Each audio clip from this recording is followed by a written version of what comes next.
Questions for reflection. Our first reading foretells the coming of Jesus Christ. He is the shoot from the stump of Jesse, and the branch that will grow from his roots is the church. The church is the body of Jesus Christ, and all who are baptized into him now live in him and he in them. Notice the enumeration of the gifts of the Holy Spirit in the second verse is in the sacrament of confirmation. They're taken from this passage. Note also the beautiful vision of people and creatures, natural enemies, lying down with one another in a state of perfect peace and harmony.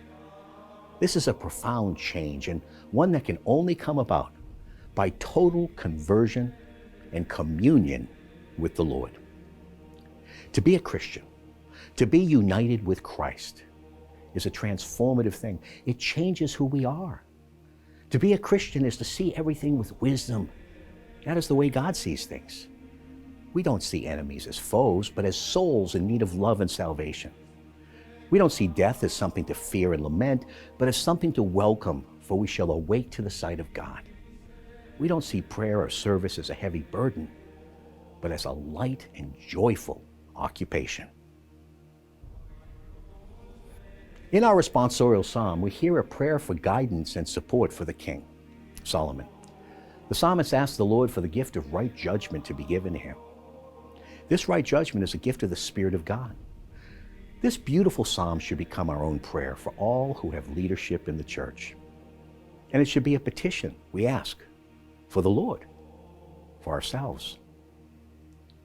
Remember, the Psalms have formed the core of the prayer of God's people, the people of the covenant with Israel, the Jewish people, and the people of the new covenant, the church, because the Lord wanted them to. They are chanted and recited daily all over the world.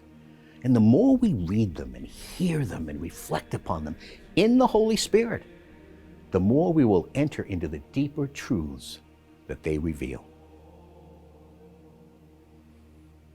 Our gospel reading comes from the Gospel of St. Luke, and it recounts one of the happiest moments in Jesus' ministry. The 70 disciples have just returned from their mission, and they are reporting all the wonderful things that have happened. Jesus had promised that they would be able to cast out evil, as they witnessed him do. They saw people delivered from evil and saved by the power of the gospel message. They were understandably excited.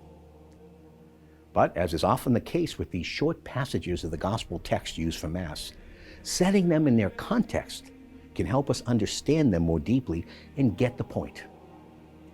In the verses just preceding these, we read, and I quote, "The 70 returned with joy, saying, 'Lord, even the demons are subject to us in your name.'